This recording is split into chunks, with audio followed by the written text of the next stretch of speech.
نحمده ونستعينه ونؤمن به ونتوكل عليه ونعوذ بالله من شرور أنفسنا ومن سيئات أعمالنا. من يهده الله فلا مضل له ومن يضلله فلا هادي له. ونشهد أن لا إله إلا الله وحده لا شريك له ونشهد أن سيدنا ومولانا محمدا عبده ورسوله أرسله بالحق بشيرا ونذيرا وداعيا إلى الله بإذنه وسراجا منيرا صلى الله تبارك وتعالى عليه وآله وسلم. اللهم صل على محمد عبدك ورسولك وعلى المؤمنين والمؤمنات والمسلمين والمسلمات. أعوذ بالله من الشيطان الرجيم. بسم الله الرحمن الرحيم. وقال الله تبارك وتعالى: وما أصابكم من مصيبة فبما كسبت أيديكم ويعفو عن كثير. وقال تعالى: ظهر الفساد في البر والبحر بما كسبت أيدي الناس ليذيقهم بعض الذي عملوا لعلهم يرجعون. وقال تعالى: إن الله لا يغير ما بقوم حتى يغيروا ما بأنفسهم. وقال النبي صلى الله تعالى عليه وآله وسلم: الدنيا سجن المؤمن وجنة الكافر. وقال النبي صلى الله تعالى عليه وآله وسلم: بلغوا عني ولو آية أو كما قال عليه الصلاة والسلام.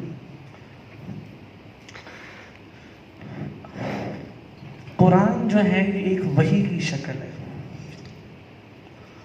قرآن کی جو ڈیفینیشن ہے نا یہ 19ویں پارے میں ہے سورۃ شعراء میں. وَإِنَّهُ لَتَنزِيلُ رَبِّ الْعَالَمِينَ. اس کا نازل کرنے والا سارے جہان کا رب اللہ. تو اس کو جس نے نازل کیا، ہم کہتے ہیں نا اس بک کا آتھر شیکسپیئر ہے، اس بک کا آتھر علامہ اقبال ہے، اس بک کا آتھر فلانا ہے. تو قرآن کا آتھر کون ہے؟ رب العالمین، سارے جہان کا رب، سب کو پالنے والا. چاہے جنگلوں کے اندر ہاتھی ہیں، چیتے ہیں، چاہے سمندروں کے اندر مچھلیاں ہیں، چاہے ہواؤں کے اندر اڑنے والے پرندے ہیں، چاہے انسان ہیں، چاہے جنات ہیں، سب کو پالنے والا، اس کتاب کا لکھنے والا ہے. نزل بہ الروح الامین. اب عرش سے زمین تک اس کو لانے والا کون ہے؟ روح الامین، سارے فرشتوں کا سردار جبریل علیہ السلام. اور ان کی صفت بیان کی، روح الامین، سچی روح، سچے فرشتے. جتنے بھی فرشتے ہیں ان سب کے سردار، جس طرح نبیوں کے سردار حضور صلی اللہ علیہ وسلم ہے، اس طرح فرشتوں کے سردار جبریل علیہ السلام. کیونکہ جب اللہ نے آدم علیہ السلام کا پتلا بنایا اور آدم علیہ السلام سب فرشتوں کو کہا آدم کو سجدہ کرو، تو سب سے پہلے جو جلدی سے اللہ کے حکم کی اطاعت میں آدم کو سجدہ جس فرشتے نے کیا وہ جبریل علیہ السلام تھے. سبحان اللہ. ان کی اطاعت میں جلدی کرنے کی وجہ سے اللہ نے ان کو سارے فرشتوں کا سردار بنا دیا. تو اس کتاب کو عرش سے زمین پہ لانے والی کون ہے؟ روح الامین، سچے فرشتے. اچھا، اب نازل کہاں ہوا؟ موسیٰ علیہ السلام کو طور پہاڑ پہ بلایا گیا اور وہاں پر تورات تختیوں کی شکل میں دی گئی، تختیوں کی شکل میں. لیکن قرآن پتہ ہے کیسے دنیا پہ آیا؟ جبریل علیہ السلام عرش سے آ رہے ہیں آیتیں لے کے، علی قلبک، علی قلبک، محمد صلی اللہ علیہ وآلہ وسلم کے دل پر نازل ہوا. نازل کرنے والا کون؟ رب العالمین. لانے والا کون؟ روح الامین. نازل ہونے والی جگہ سبحان. ساری کائنات میں اللہ نے کس جگہ کو چنا؟ حضرت محمد صلی اللہ علیہ وسلم کے دل کو. علی قلبک. کس زبان میں نازل ہوا؟ بلسان عربی مبین. ساری زبانوں کی سردار. ساری زبانوں کی سردار عربی زبان، عربی. آپ صلی اللہ علیہ وسلم جس معاشرے میں بھیجے گئے عربی، قرآن جس زبان میں اترا عربی، جنت کی زبان عربی، قبر میں جس میں سوال پوچھے جائیں گے عربی، اور قیامت کے دن جو لوگ آپس میں بول چال کریں گے عربی کے اندر. تو ساری زبانوں کی سردار عربی زبان. یہ میں نے تھوڑا سا قرآن کا تعارف اس وجہ سے کرایا کہ اس میں جو کوئی بات لکھی ہوگی نا یہ معمولی نہیں ہوگی. ایسے ہم باقی کتابوں میں باتیں پڑھ لیتے ہیں نا، اس میں یہ لکھا ہے، اس میں یہ لکھا ہے. قرآن میں جو بات لکھی ہوگی بہت بڑی بات ہوگی. 3 آیتیں میں نے شروع میں پڑھی. ہمارا آج کا ٹاپک ہے how can we improve our surroundings. ہم اپنے ارد گرد کے ماحول کو کیسے اچھا کر سکتے ہیں. تو ارد گرد کا ماحول کیسے اچھا ہوگا یہ ہمیں فزکس، کیمسٹری اور بایو میں نہیں ملے گا. یہ ہمیں اللہ کی وحی بتائے گی، اللہ کی زندگی گزارنے کا طریقہ، شعور. تو ہماری ایک عادت ہے کہ ہم سب حکمرانوں پہ ڈال دیتے ہیں. یہ اچھا نہیں ہے، اس وجہ سے فلانا قصوروار، ملک ایسے چل رہا ہے فلانا قصوروار. عام عادت ہے. میں یہ چاہتا ہوں کہ ہم یہ ریئلائز کریں کہ حکمران جیسا مرضی ہو، میں نے کیسے معاشرے کو اچھا کرنا، میں کیسے ایک سوسائٹی کے اچھا کرنے میں رول پلے کر سکتا ہوں. موسیٰ علیہ السلام کو بھیجا گیا، بادشاہ تھا فرعون. تو موسیٰ علیہ السلام کہتے ہیں حکومت فرعون دی ہے، اب تو کچھ ہو نہیں سکتا. تو کیا رزلٹس نکلتے؟ کبھی بھی نہ نکلتے. آپ صلی اللہ علیہ وسلم کو جس معاشرے میں بھیجا گیا، آپ سوچتے ہیں کہ بھئی یہاں تو جن کی حکومت چل رہی ہے وہ تو اتنے پکے بت پرست ہیں کہ انہوں نے بیت اللہ کے اندر 360 بت رکھے ہوئے ہیں. اگر آپ بھی یہ سوچ کر بیٹھ جاتے ہیں کہ یہاں تو حکومت بت پرستوں کی ہے، اور ابراہیم علیہ السلام بھی کہتے ہیں کہ میرا تو باپ بھی بت پرست ہے، اور میں جس معاشرے میں آیا ہوں وہاں کا بادشاہ بھی بت پرست ہے، تو میں اگر بت خانے میں جا کے بت توڑ دوں گا تو میرا کیا بنے گا. اگر ہر بندہ یہ سوچتا، ہر نبی جنہوں نے معاشرے کو چینج کیا ہے، سوسائٹی کو چینج کیا ہے، جو لوگ تھے، اگر ہر لوگ یہ سوچتے کہ حکومت تو ایسی تھی تو آج جو تاریخ ہے وہ کچھ اور ہوتی. تو لہٰذا حکمرانوں کے اوپر چھوڑ کر بیٹھ جانا اللہ اس کے خلاف ہے. میں کیا کر سکتا ہوں، مجھ سے میرا پوچھا جائے. تو قرآن کی 3 آیتیں میں نے پڑھی. پہلی آیت وَمَا أَصَابَكُم مِّن مُّصِيبَةٍ فَبِمَا كَسَبَتْ أَيْدِيكُمْ. ایک بات پہلی بٹھا لیں، اللہ کہہ رہے، اس کو جبریل علیہ السلام لے کر آئے، محمد صلی اللہ علیہ وسلم کے دل پہ نازل ہوئی عربی زبان میں. وَمَا أَصَابَكُم مِّن مُّصِيبَةٍ فَبِمَا كَسَبَتْ أَيْدِيكُمْ. تم پر جتنی مصیبتیں آتی ہیں، چاہے مہنگائی کی شکل میں، چاہے بے روزگاری کی شکل کے اندر، چاہے بد امنی کی شکل کے اندر، چاہے کسی بھی شکل میں، اللہ کا قرآن یہ کہتا ہے کہ انسانوں کے گناہوں کی وجہ سے ہوتا ہے. آپ صلی اللہ علیہ وسلم معراج شریف میں تشریف لے کے جا رہے ہیں، تو جبریل علیہ السلام ساتھ ہیں. آپ ایسے عرش پہلا آسمان، دوسرا، تیسرا، 7واں عرش معلیٰ، آپ معراج شریف میں تشریف لے کے جا رہے ہیں. تو آپ نے دیکھا کچھ چیزیں نیچے سے اوپر جا رہی ہیں اور کچھ چیزیں اوپر سے نیچے آ رہی ہیں. تو آپ نے جبریل علیہ السلام سے پوچھا کہ یہ نیچے سے اوپر کیا جا رہا ہے. کافی آپ کو غیب کی چیزیں دکھائی ہیں، تو آپ پوچھتے جاتے تھے یہ کیا ہے، یہ کیا ہے. تو جب جبریل علیہ السلام سے پوچھا یہاں سے اوپر کیا جا رہا ہے، تو جبریل علیہ السلام نے کہا یا رسول اللہ، یہ زمین سے جو عرش کی طرف جا رہے ہیں نا، یہ آپ کی امت کے اعمال ہیں، آپ کی امت کے اعمال ہیں. اور اوپر سے نیچے یہ جو چیزیں آ رہی ہیں نا، یہ ان اعمال کی بقدر اللہ کے فیصلے، جیسے اعمال ویسے فیصلے. تو اس لیے آپ کی حدیث نے فرمایا اعمالکم عمالکم، تمہارے عمل تمہارے حکمران ہیں، تمہارے عمل تمہارے حکمران. پہلی آیت. دوسری آیت ظہر الفساد فی البر والبحر بما کسبت ایدی الناس. خشکی پر اور تری پر جتنا فساد ہے یہ سب تمہارے ہاتھوں کی کمائی ہے. یہ جتنا فساد ہو رہا ہے یہ سب تمہارے ہاتھوں کی کمائی ہے. اور تیسری بات، تیسری آیت ان اللہ لا یغیر ما بقوم حتی یغیروا ما بانفسهم. یہ تو سب سے زیادہ آسپیکٹ ہوتی ہے کہ اللہ تعالیٰ بے شک ان اللہ، ان کا مطلب ہوتا ہے بلا شبہ، بغیر کسی شک کے. اللہ تعالیٰ لا یغیر نہیں بدلتا ما بقوم کسی قوم کی حالت کو حتی یغیروا ما بانفسهم جب تک وہ قوم اپنی حالت کو پہلے خود نہ سنوارے. تو سوسائٹی کے بننے میں سب سے پہلی جو چیز ہے وہ ایک اینٹ کا ٹھیک ہونا ہے، ایک انڈیویجول کا ٹھیک ہونا ہے. پھر ایک سے میسج گروپ بنے گا، گروپ سے میسج بنے گی، اور اس پر اللہ کے فیصلے تبدیل ہوں گے.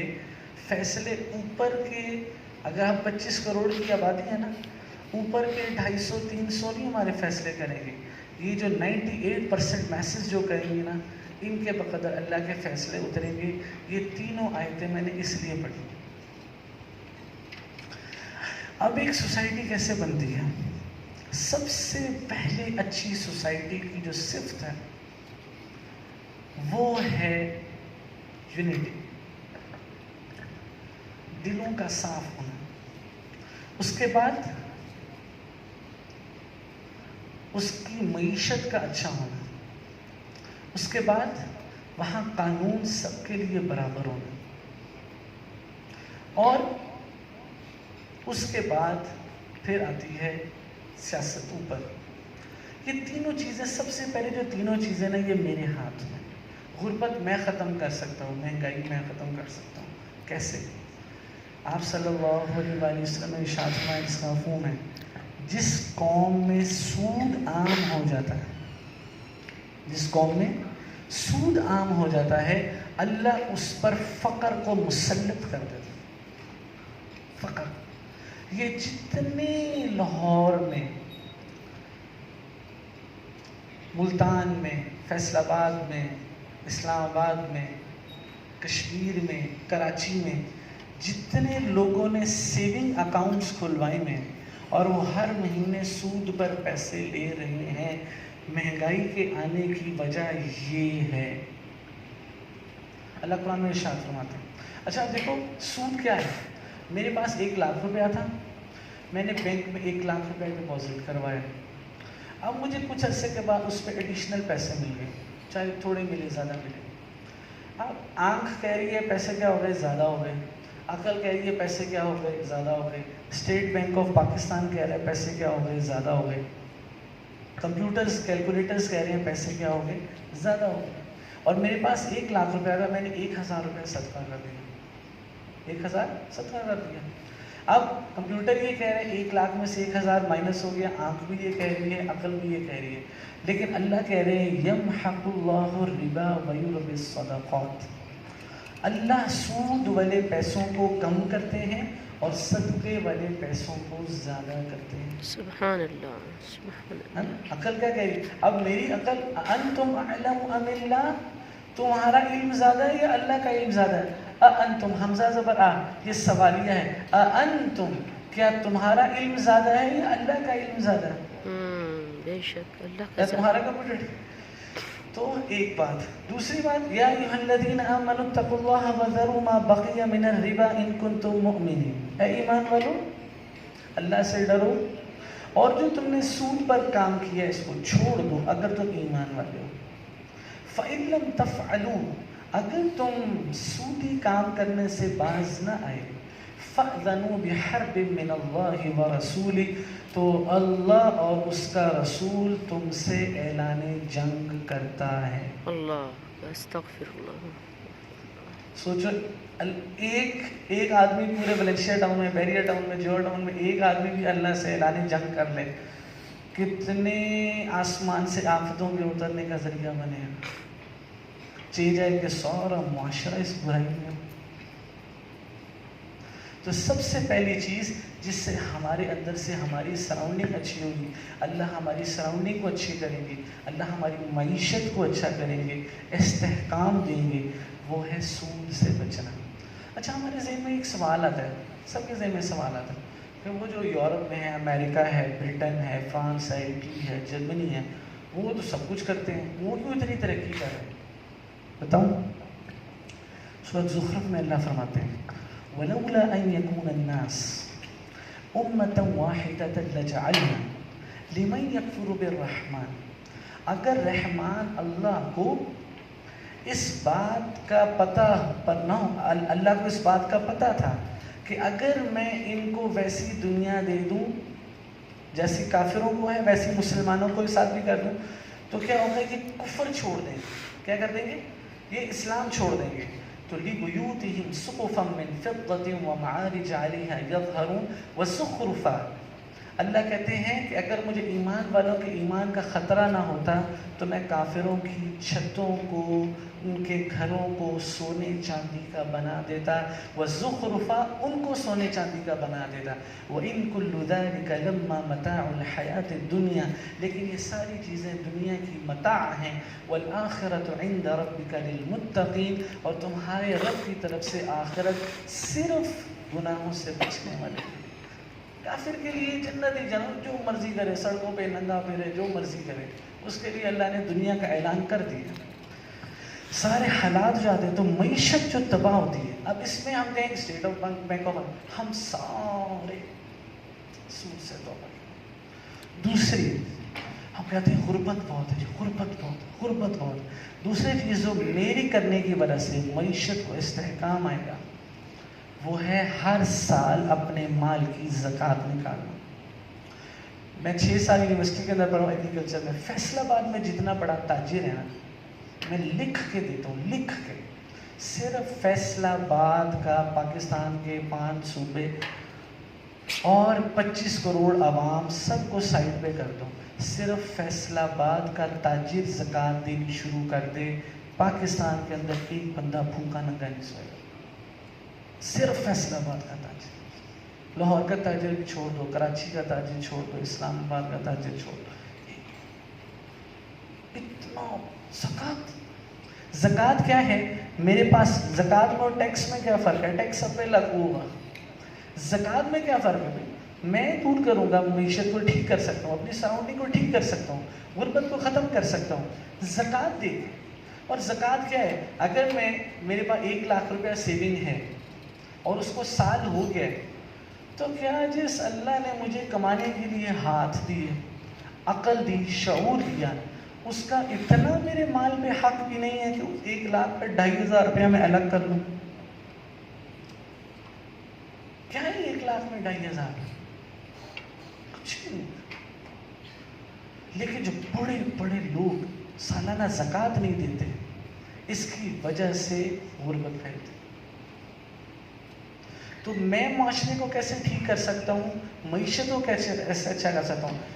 سیاستدانوں کو چھوڑ دو. 25 کروڑ عوام میں مالدار یہ فیصلہ کر لیں کہ ہم آج سے اپنی پوری سالانہ زکوٰۃ نکالیں گے کہ غریب امیر کو پیسے دے گا. غریب امیر کو کیا کرے گا؟ پیسے دے گا. صرف زکوٰۃ کے 2.5%، 97.5% اس کا اپنا ہے. چاہے امریکہ برطانیہ کے ٹور لگائے، جو مرضی کرے. 2.5% اللہ سائڈ میں کرو. اس سے کیا ہوگا؟ ہمارا معاشرہ بہتر ہوگا. پہلی چیز معیشت ہماری بہتر ہوگی. چھوڑ دو فلانی گورنمنٹ آ کے معیشت ٹھیک کرے گی، فلانی گورنمنٹ آ کے معیشت ٹھیک کرے گی. ہم نے اپنی معیشت خود ٹھیک کرنی اور ہم نے اپنی معیشت خود خراب کرنی. دوسری چیز جس سے ایک سوسائٹی رول ماڈل سوسائٹی بنتی ہے وہ ہے آپس کی محبت. آپس کی محبت. آپ صلی اللہ علیہ وسلم نے جب مکہ سے مدینہ ہجرت فرمائی، قربان جاؤں کیسی محبتیں پیدا تھیں. عبد الرحمن بن عوف رضی اللہ عنہ جن یہ ہجرت کر کے آئے اور ان کی جن انصاری کے ساتھ آپ نے بھائی چارہ کروایا، ان کی 2 بیویاں تھیں. انہوں نے یہاں تک آفر کرائی کہ آپ مہاجر ہیں، آپ میرے دینی بھائی ہیں. اللہ کے نبی نے فرمایا ہے آدھا مال خود رکھو، آدھا مہاجر کو دو. میں اس بات کے لیے بھی تیار ہوں کہ اپنی ایک بیوی کو طلاق دوں، آپ عدت پوری کر کے اس سے نکاح کر لیں. میرا آج سے سارا آدھا مال آپ کا. کیسی محبت تھی. عبد الرحمن بن عوف رضی اللہ عنہ نے کہا نہیں، مجھے صرف بازار کا راستہ بتا دو، میں خود ارن کروں گا. ایک جنگ میں شہید ہوئے ہیں، 4 صحابہ پڑے ہوئے ہیں. تو جو ساتھی ہوتے ہیں نا پانی پلانے آتے ہیں، وہ ایک کے پاس پانی پلانے گئے، موت کا عالم، نزع کا عالم، زخم، خون، چوٹ، تو ادھر سے بھی آوازیں آ رہی، ادھر سے بھی آوازیں آ رہی، ادھر سے بھی. تو جب مشکیزہ لے کے گئے نا ان کے پاس، انہوں نے کہا نہیں میرے بھائی کو پہلے دلاؤ. اور اس کے پاس گئے، اس نے کہا نہیں میرے تیسرے بھائی کو پہلے دلاؤ. کہا نہیں میرے چوتھے کو پہلے دلاؤ. وہ پہلے کے پاس آئی، اس کا دم نکل گیا. دوسرے کے پاس آئی، اس کا دم نکل گیا. تیسرے کے پاس ہے، اس کا دم نکل گیا. ایسی حالت میں جب آخری سانسیں ہوں اور پیاس کی کتنی طلب ہو، اپنی جانوں کے اوپر اپنے بھائی کو فوقیت دے رہے. کیسی محبتوں والی سوسائٹی بنائی. جب ٹی وی لگاؤ، لڑائی، ہر پاس سے لڑائی.